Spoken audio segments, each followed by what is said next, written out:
IT Leadership Insights. Talks on software development and IT challenges with tech leaders.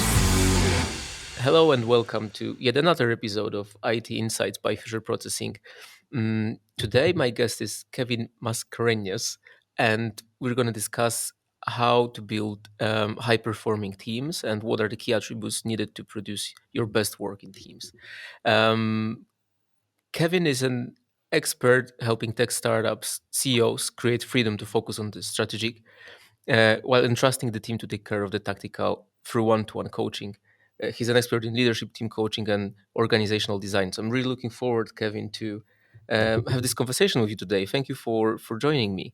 Thank you, Michael, for the kind invitation and the opportunity to share with your audience what I've learned from working with technology startups.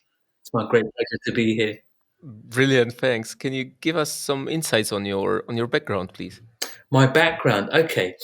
I graduated as an engineer. I was writing embedded software for engine management control systems back in the mid 90s. So that's the first generation. You're the dinosaur of coding. Yeah, that's the first generation of drive-by-wire. So straight into coding. Yes, that's what I did. That's where I started. I did a stint in consultancy. I think what I recognised was that as an engineer in the UK, you're not going to expect to be well paid. So I gravitated over time from consultancy to the investment banking world, and I spent 8 years working in New York, Glasgow, and London, supporting the trading systems and building highly available infrastructure. So there was a sort of an engineering theme running through all of that work and a systems theme as well. So it's about putting systems together. Then, when I had finally reached the end of the line with investment banking, some people out there might know what I'm referring to. I had an epiphany, and I retrained in ecological landscape design. I learned to read a landscape, to grow food organically, and to design those landscapes in concert with communities.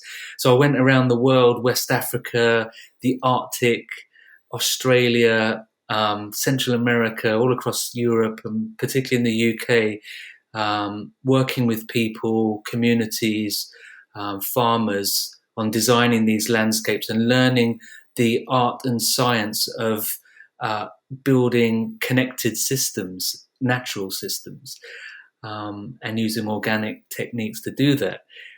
After that, I learned if I could facilitate large groups to do that, then I could certainly do this one-to-one. What I learned, the key was to get out of the way of others so that you can empower them to take control of their own environments. And then learning as a coach to do that again in a one-to-one basis led me to really the work that I'm doing now. That was about 5 years ago, and bringing all these interlocking and overlaying approaches to systems thinking and systems design. Originally, I wanted to meet clients that were going through some sort of existential crisis and meet them there with coaching. And as it turned out, people kept asking me for advice on starting their business. I don't really understand what this was. I was resistant to start off with.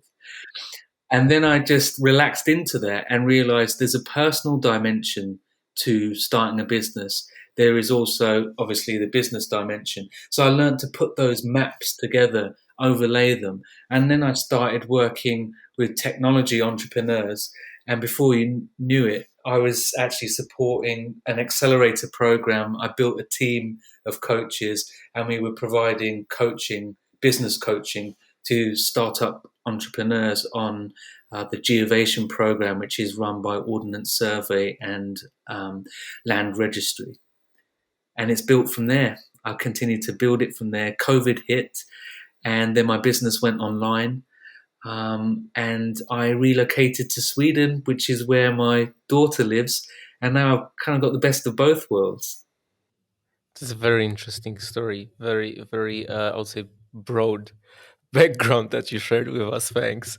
Um, The topic of today's conversation is building high performance team and the key attributes that are needed to make the most of the team's performance. There's different approaches to developing, let's say, transformational leadership in teams in this new hybrid world we find ourselves in. Um, Yeah. what's your take on that? Well, you use the word transformational leadership, and that's often where I start with leaders, is to sort of rethink the model for what leadership is in these uncertain and chaotic times of the 21st century.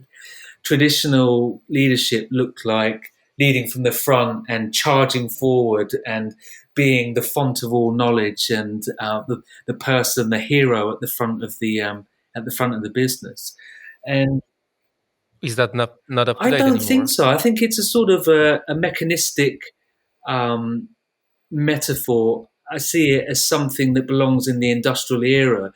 It has so many connotations with the way that armies operate, and now actually we're finding in the latest interventions that a different style of leadership is needed. And that's where we begin our journey. And by that, I'm talking about a multi-dimensional approach that's flexible and meets the need in the moment and is fit for purpose to the context. So, if we were to think of leadership from the front as exactly that, there are other styles too: leading from behind, leading from the side. Who are you as a leader? Leading from within, and also leading from the field, seeing the bigger picture.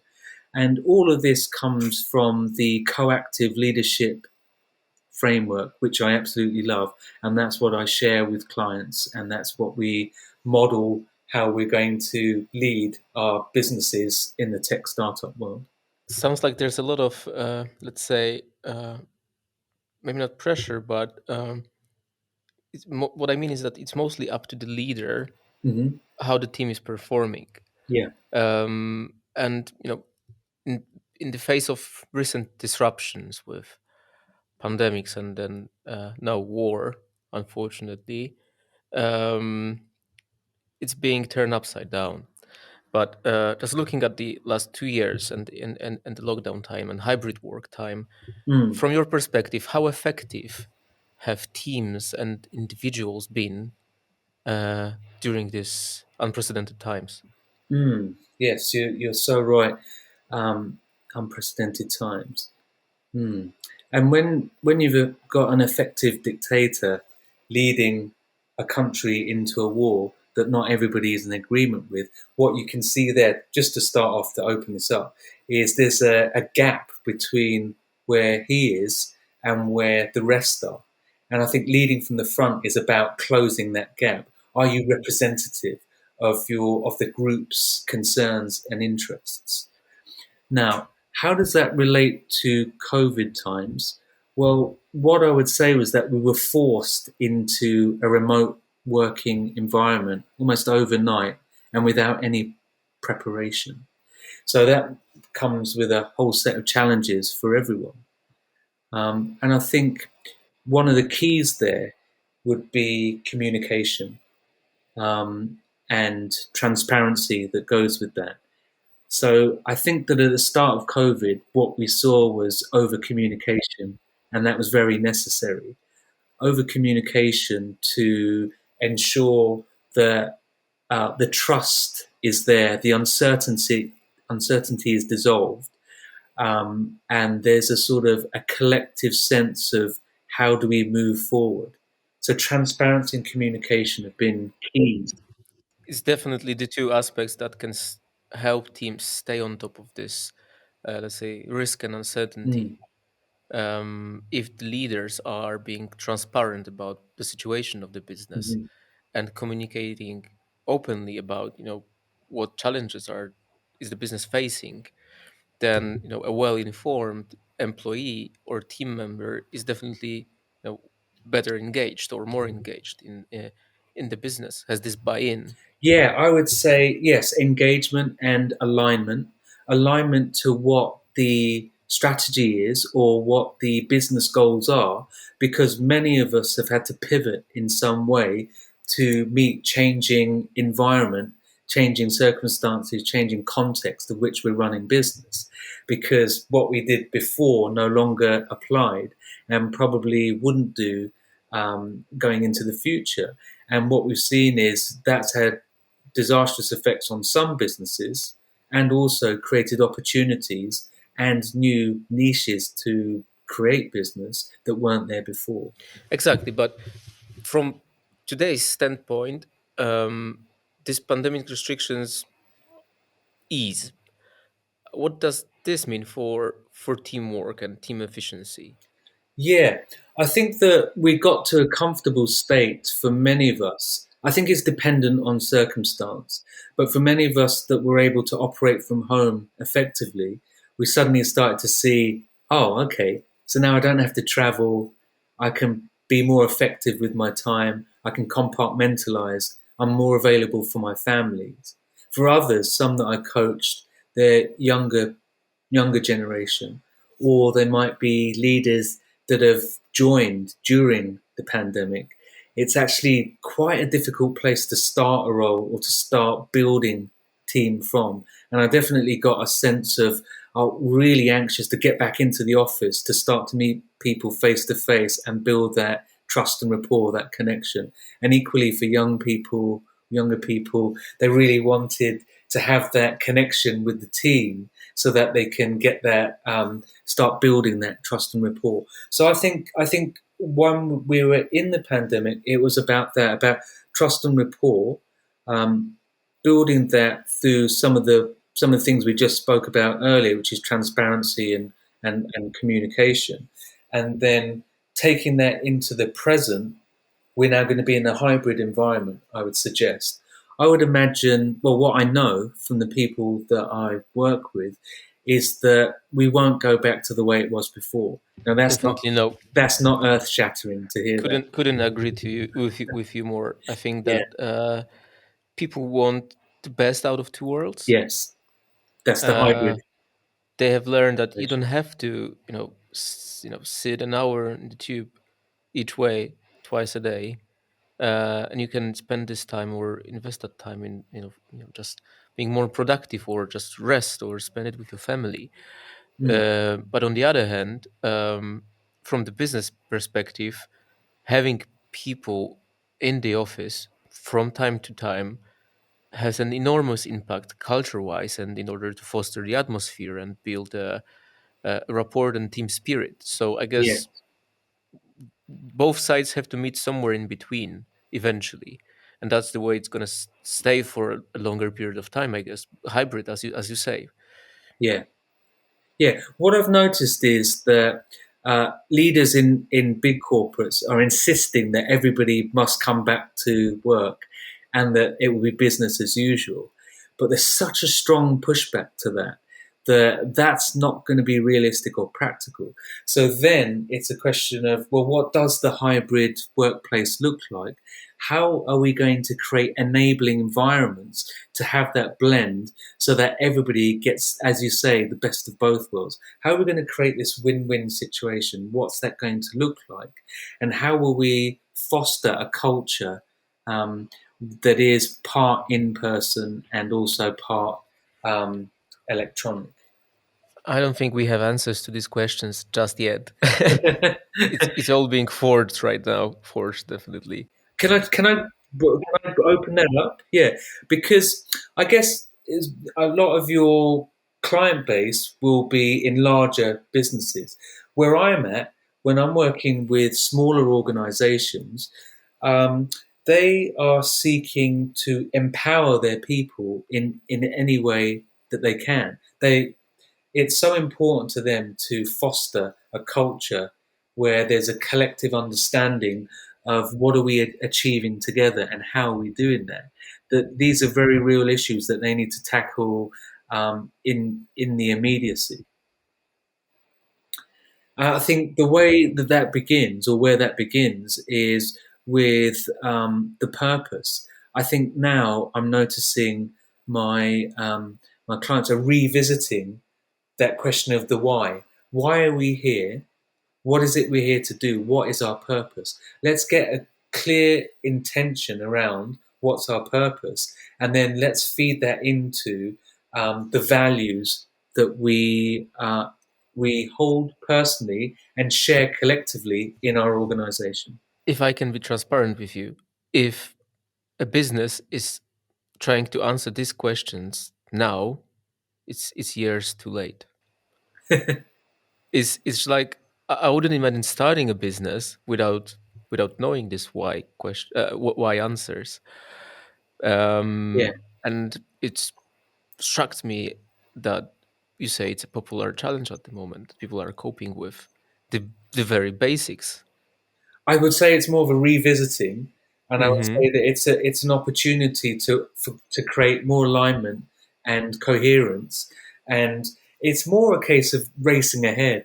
What I notice is a lot of business are racing ahead, and almost assuming that that's going to take care of itself.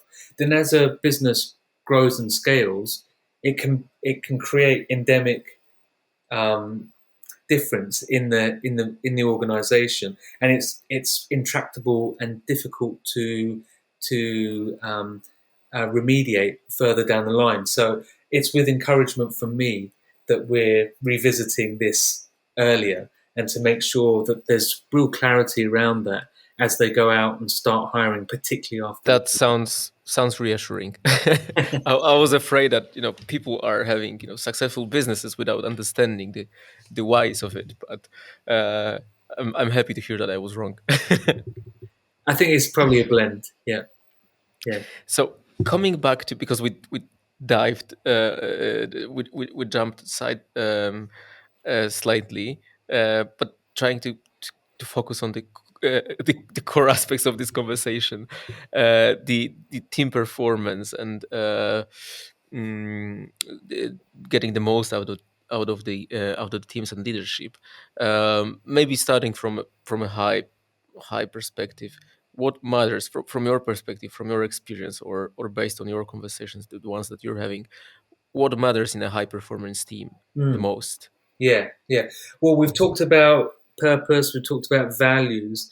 Um, one at the team level, another one of those that we're addressing is roles. And again, one of those things that are almost taken for granted. Typically, in larger organizations, in my experience, what happens is you're recruited on the basis of a job description, and that job description then gets put in a drawer and forgotten about, and you get on with your day to day reality.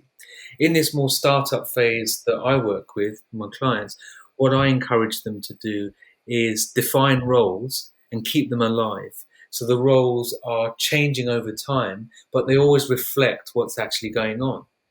Now, the starting point for that is a difference, actually. It's what is the person doing in reality? So what is the team member doing in reality on a day-to-day basis?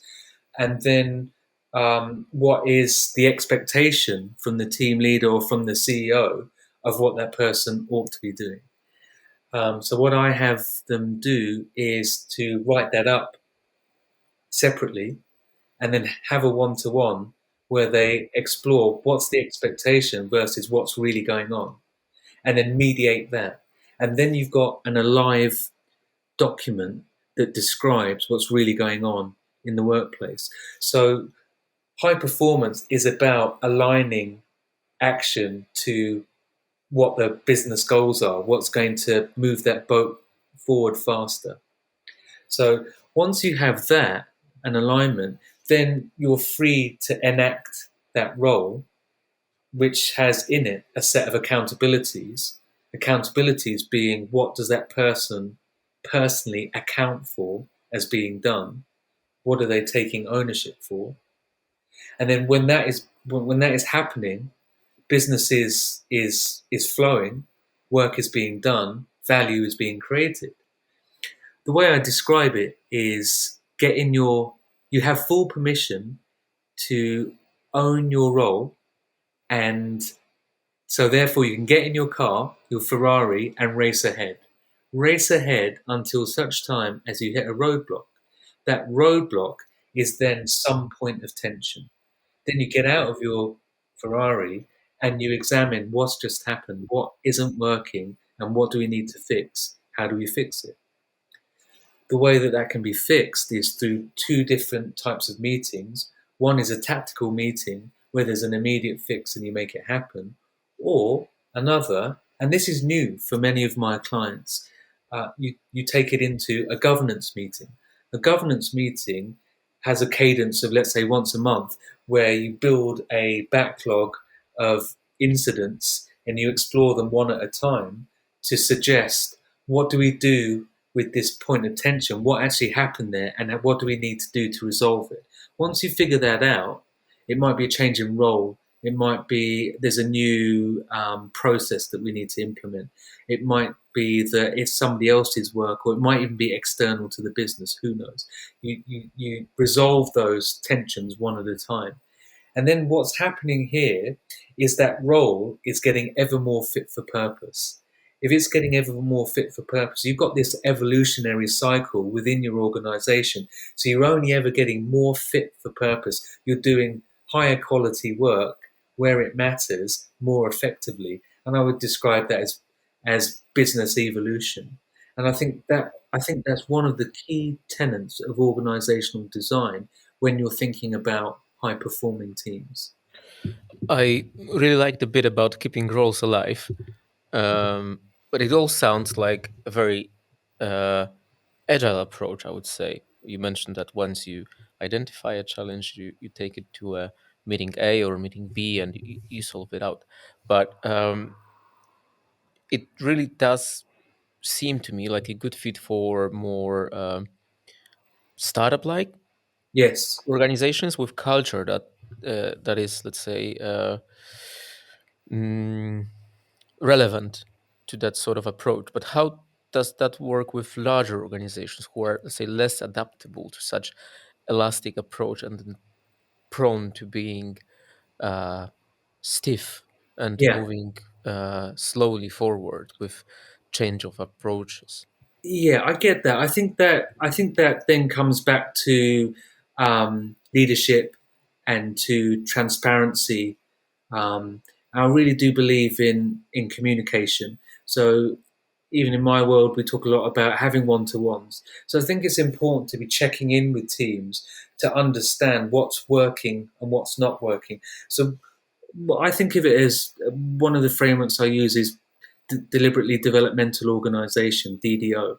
And in that framework, we're thinking about what are those feedback loops. Yes, you talked about agility being something that belongs to the startup culture, the startup world, but there's still a way to design feedback loops into any system or into any team structure. So again, it's one of those, and I'm doing coaching at the corporate level too. And this is something that we touch on. It's how often do you check in with your manager? How often do you have those developmental conversations?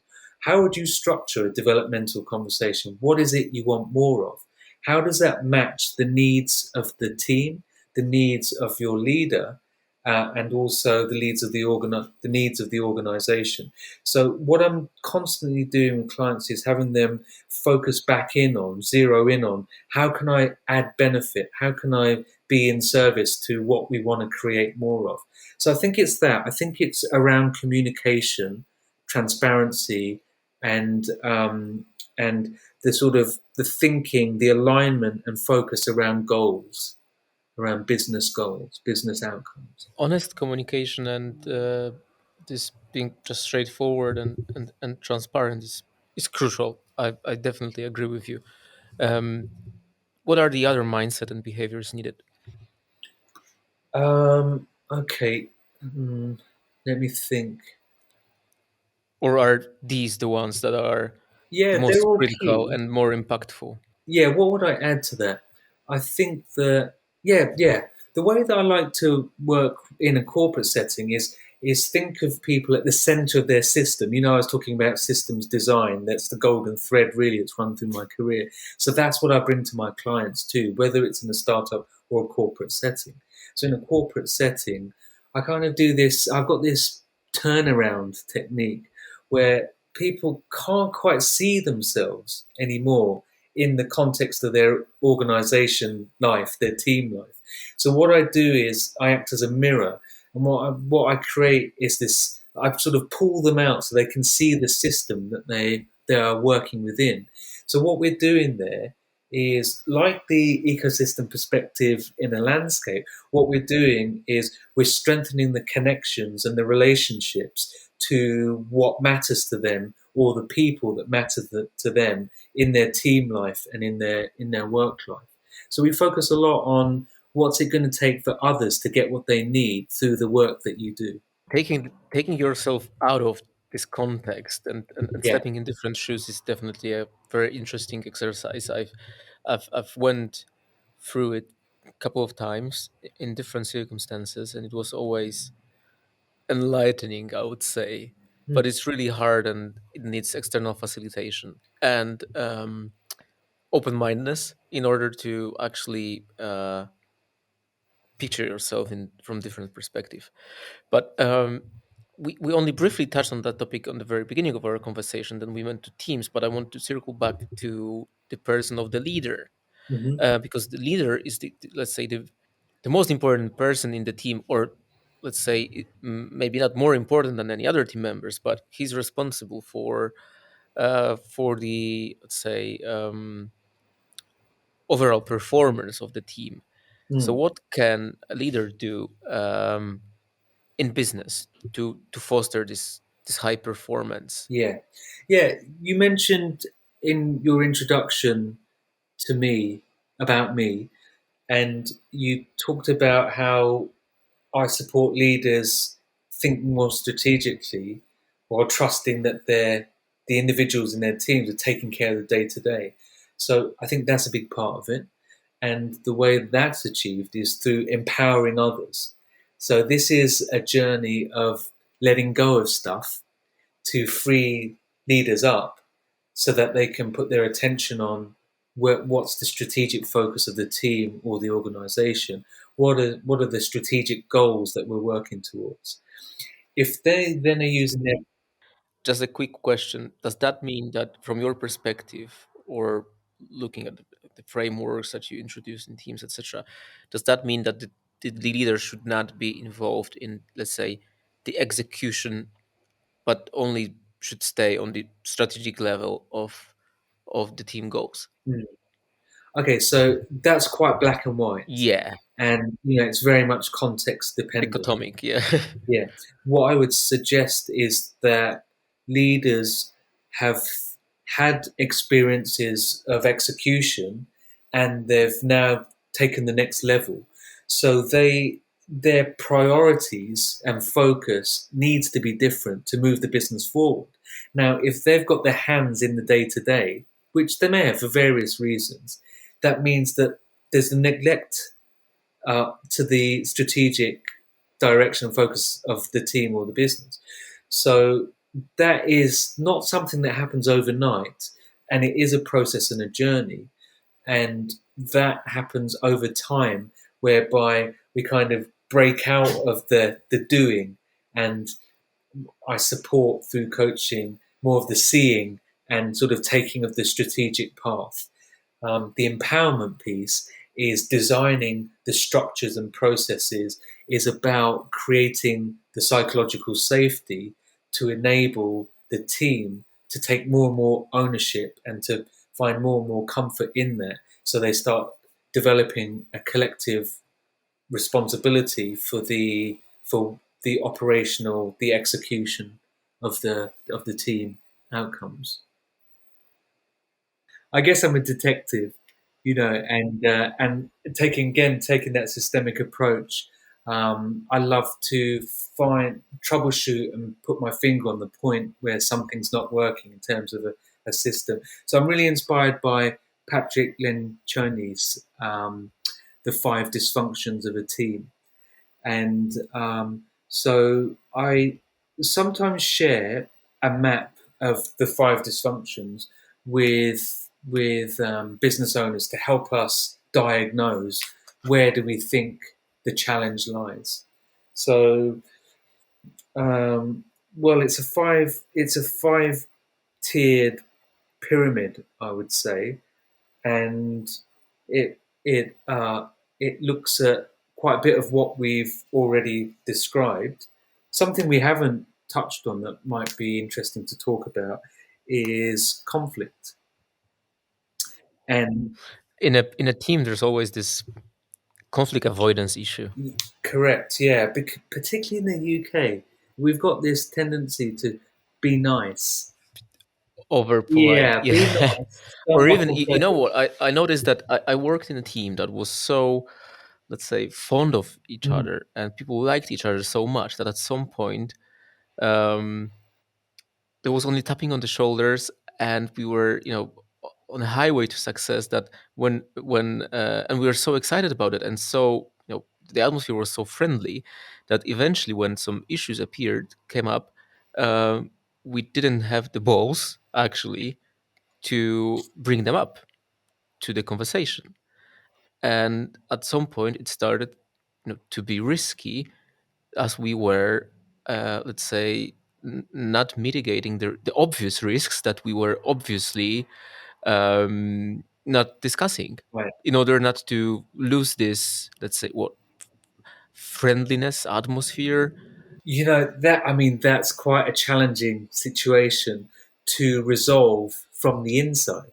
Again, you can imagine how useful it would be to use an external resource to be able to mirror back what's actually going on and to create some kind of opportunity for an honest conversation with some level of vulnerability and some level of safety included.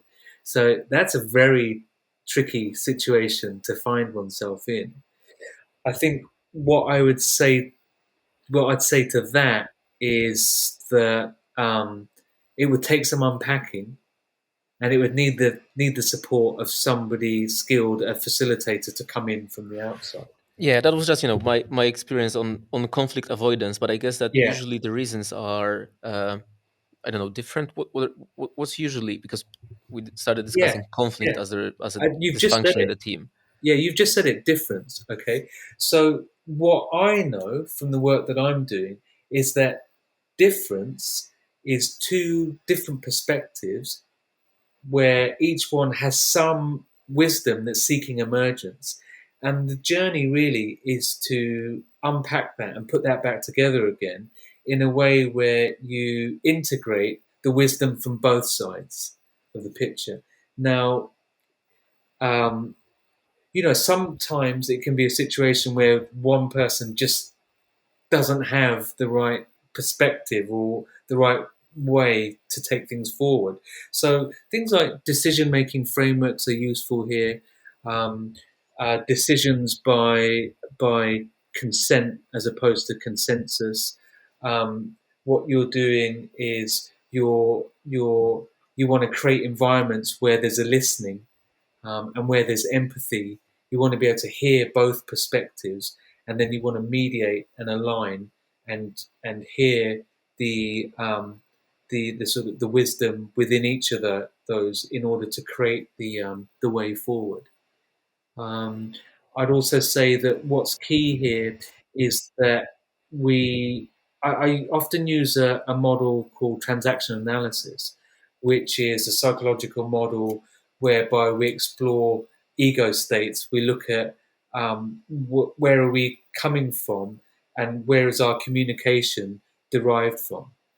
Um, and what we're trying to do there is have an adult to adult conversation whereby you're dropping away what happened in the past in terms of childhood and experiences, and you're meeting each other as an adult and describing what the need is from an unbiased or non emotional state. Sounds already like a therapy rather than coaching. It's interesting because it's quite effective, actually. It sounds a bit clunky, maybe, in this conversation, but the reality is that what I'm doing there is supporting individuals to to fully express themselves. Okay, what the need is and what outcomes they're looking for. It is often a blocker. People do feel blocked. Yeah, and so some form of mediation can be supportive there. Wonderful. Thank you, Kevin, for bringing that one up as well. And thank you for having this chat with me. We went through a variety of aspects related to building a highly performant team. We talked about its functions. We talked about the key success blockers and enablers, and the role of the leader, and different coaching approaches. I really liked it. I really do believe it was very relevant. And thanks for sharing your thoughts. You're very welcome. Thanks again for the opportunity to share with your audience. I really enjoyed the conversation. Thanks, Kevin. And thank you, our listeners, for being with us on this another episode of our podcast. If you liked it, please don't hesitate to spread the world around, and do drop us a note if you'd like to have another topic covered in one of the future episodes. That was IT Insights. Thanks. IT Leadership Insights. Visit us at www.future-processing.com and let's start a project together.